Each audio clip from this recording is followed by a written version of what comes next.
पुण्यात्मा विचार करने की बात है कि श्री कृष्ण जी और श्री रामचंद्र जी और श्री विष्णु जी अपने श्राप को, अपने पाप को, कर्म दंड को नहीं समाप्त कर सके, नाश नहीं कर सके, उपासकों का कैसे कर देंगे वह?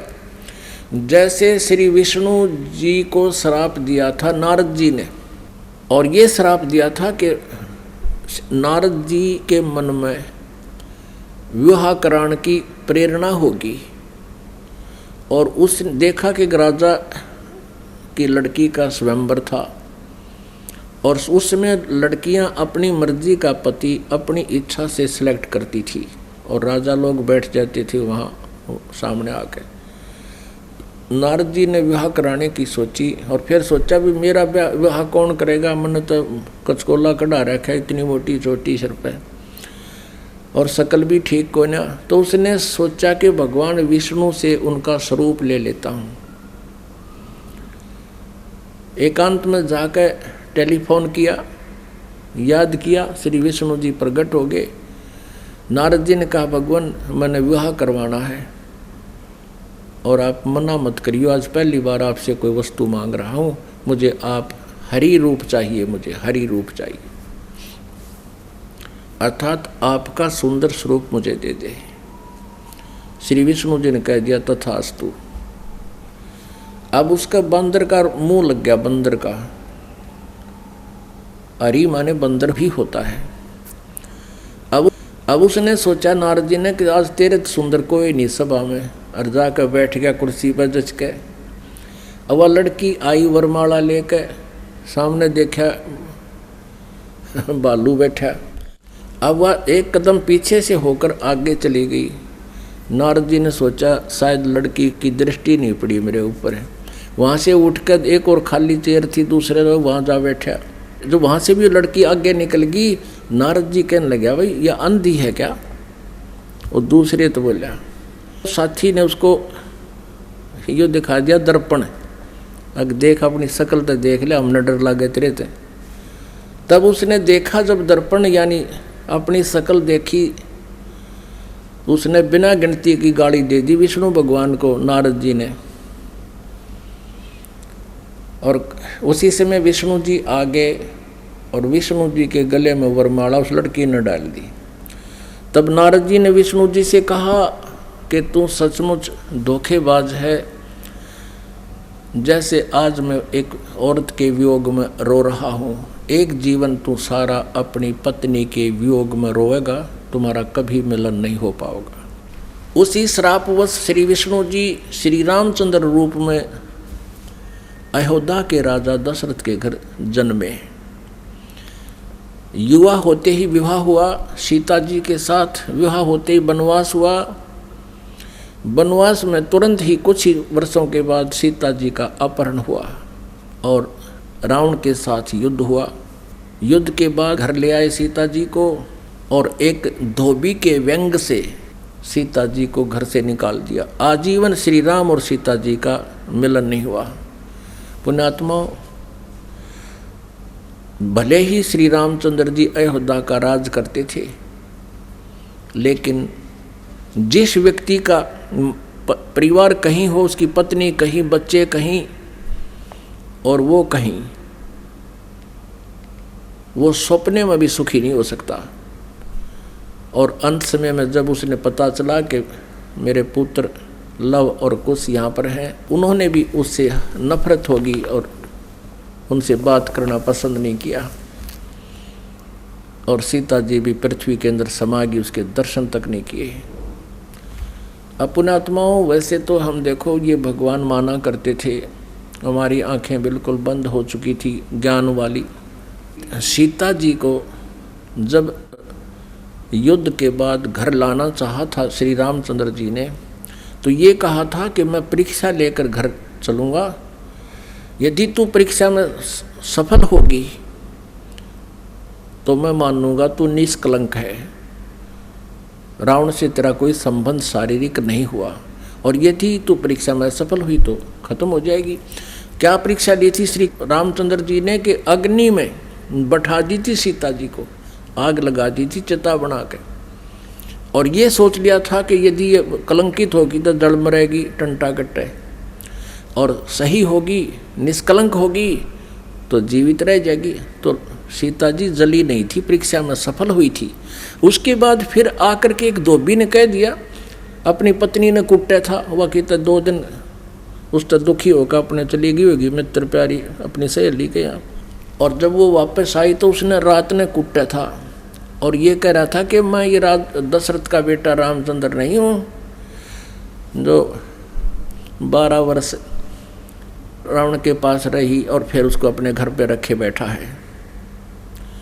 उस समय राजा लोग एक विशेष न्यायकारी होते थे, भेष बदल कर अपनी नगरी में घुमा करते थे, कोई व्यक्ति दुखी तो नहीं है।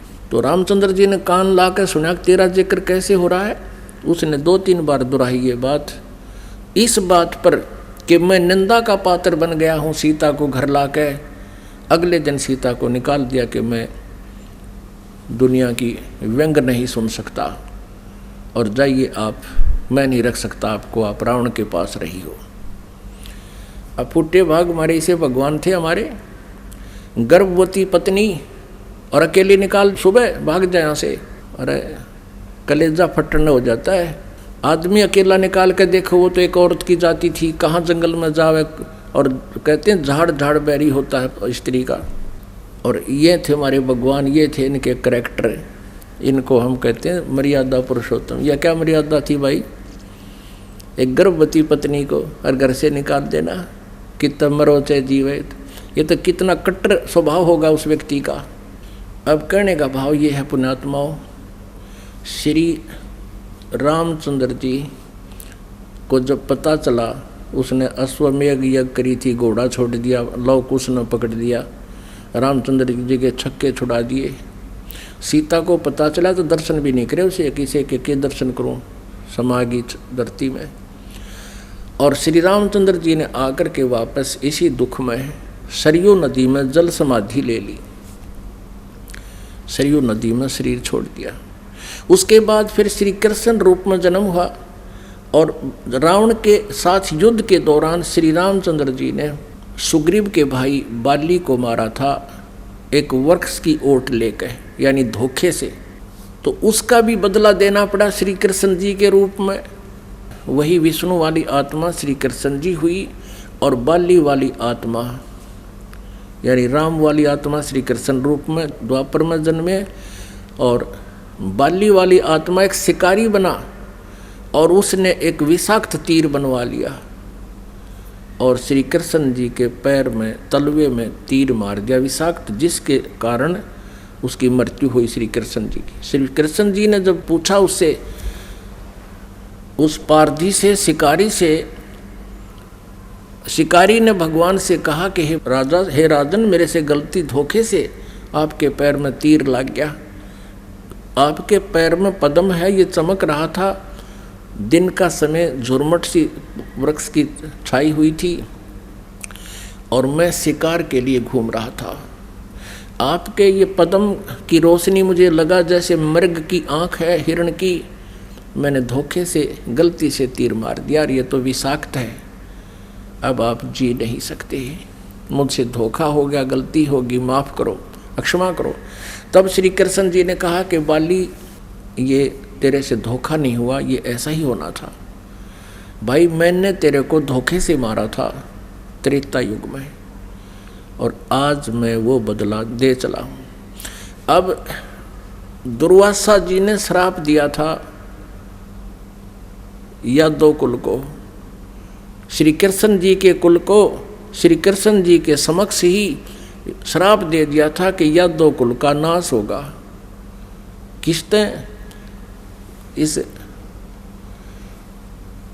श्री कृष्ण जी का पुत्र प्रद्युम्न एक लड़की का स्वांग बना के पेट पर, गर्भवती लड़की का, स्त्री का स्वांग बना करके पेट पर लोहे का कड़ा है बांध के, ऊपर के गुजरियाँ वाले औरतों वाले कपड़े पहन के, और एक नकली पति बनाकर दुर्वासा के पास गए थे उसे मजाक करने के लिए। और ये पूछा था कि हे ऋषि, सुना है आप भूत भविष्य वर्तमान की सभी बता देते हो, त्रिकालदर्शी हो, बताइएगा इसके लड़का होगा या लड़की। तब दुर्वासा ने ध्यान से देखा कि ये तो बकवाद कर रहे हैं। कह दिया था कि इससे तुम्हारा यादव कुल का नाश होगा। और दुर्वासा के श्रापवश 56 करोड़ यादव आपस में लड़कर मर गए और श्री कृष्ण जी भी उसी कढ़ाई के तीर से मरा जो शिकारी ने बना रखा था लोहे से।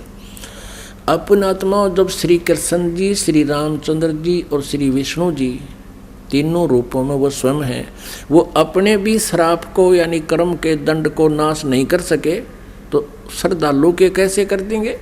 एक भक्त ने प्रश्न किया कि क्या श्री कृष्ण यानी विष्णु जी में कोई शक्ति नहीं है? जैसे श्री कृष्ण जी अर्थात विष्णु जी राजा मोरध्वज के घर गए थे, वहाँ उनके पुत्र ताम्रध्वज को आरे से चिरवा कर और उनको जीवित कर दिया था जब वो मृत्यु को प्राप्त हो गए थे।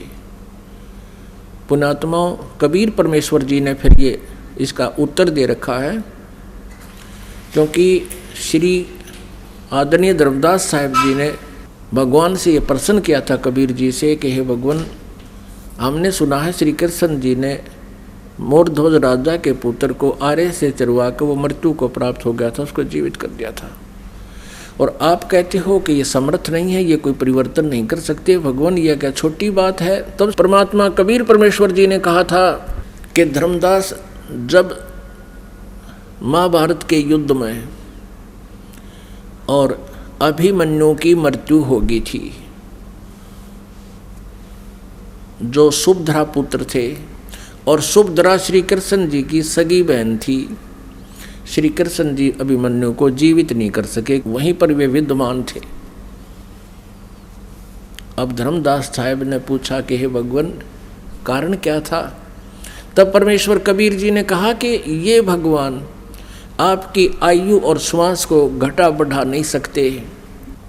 अभिमन्यु की आयु इतनी थी, उसके प्रारब्ध में ये परिवर्तन नहीं कर सकते। सुभद्रा रोए थी, भगवान श्री कृष्ण रोए थे अपनी बहन के दुख में, पांचों पांडव रोए थे और उनका कुल नाश हुआ था। तो वहाँ थी समर्थता दिखाने का समय, वहाँ था, उसको जीवित कर देते। और वहाँ क्यों जीवित कर दिया ताम्रध्वज को? क्योंकि उसकी आयु शेष थी, उसके श्वास शेष थे। इतनी क्षमता इनमें है कि इन टूटे फूटे शरीर को ये ठीक कर सकते हैं, लेकिन श्वास नहीं बढ़ा सकते, कर्म दंड को ये समाप्त नहीं कर सकते। जैसे परिभाषा प्रभु की आपको बहुत बार बताई है, तहसीलदार भी साहब है, एसडीएम भी साहब है, डिप्टी कमिश्नर भी साहब है, जिसको कलेक्टर कहते हैं, डिप्टी कलेक्टर, और कमिश्नर भी साहब है, मंत्री भी साहब है, अपने सतर का साहब है, अपने उसका कुछ सीमा है उसके शक्ति की। और मंत्री भी साहब है, मुख्यमंत्री भी साहब है, प्रधानमंत्री भी साहब है। लेकिन ये सभी साहब हैं, लेकिन कोई कहे कि डीसी समर्थ है, सर्वशक्तिमान है, सारे देश का कंट्रोलर है, तो वो गलत कह रहा है। अब जितना वो साहब है, जैसे कोई एक मंत्री को और प्रधानमंत्री बताता है राज्य के मंत्री को, तो वो उस प्रोसीजर से वो परिचित नहीं है। इसलिए एक मंत्री भी अपने सत्र का लाभ दे देता है, लेकिन जो प्रधानमंत्री लाभ देगा वो ना मुख्यमंत्री दे सकता। तो इसी प्रकार समर्थ जो प्रधानमंत्री है, परमात्मा ने पूछा कि जैसे आपके भगवान ने, श्री कृष्ण अर्थात विष्णु जी ने, मोरध्वज के पुत्र ताम्रध्वज को तो जीवित कर दिया, 2 फाड़ करवा के, 2 बीचों बीच कटवा के, और अपने सगे भांजे अभिमन्यु को जीवित नहीं कर सका, जिसकी कति जरूरत थी, और वहाँ तबे मतलब पंगा लिया जाके उसने क्यों नहीं कर सका? पांडवों का कुल नाश हुआ था, श्री कृष्ण रोए था, उसकी बहन रोए थी, 5 पांडव रोए थे, उसको क्यों नहीं जीवित कराया जब 18 वर्ष की आयु में मर गया था। यहाँ धर्मदास चुप हो गया।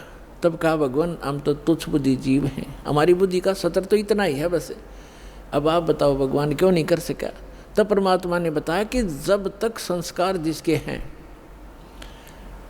अब उस ताम्रध्वज की आयु शेष थी और इस शरीर को एक आम सिद्ध पुरुष भी तोड़ कर काट कर फिर दोबारा जीवित कर सकता है। श्री कृष्ण तो उनसे कुछ 21 ही हैं, लेकिन आयु नहीं बढ़ा सकते ये भगवान। इसलिए अभिमन्यु की आयु 18 ही वर्ष की थी। उसी दिन मृत्यु होना तो उसके आगे शेष उसकी उम्र मनुष्य की नहीं थी। इस कारण से श्री कृष्ण उसको जीवित नहीं कर सके। तब धर्मदास को संतुष्टि हुई। तब परमात्मा ने कहा था कि समर्थ का शरणागहो रंगोरी हो और कबू ना हो अकाज राम रंगोरी हो।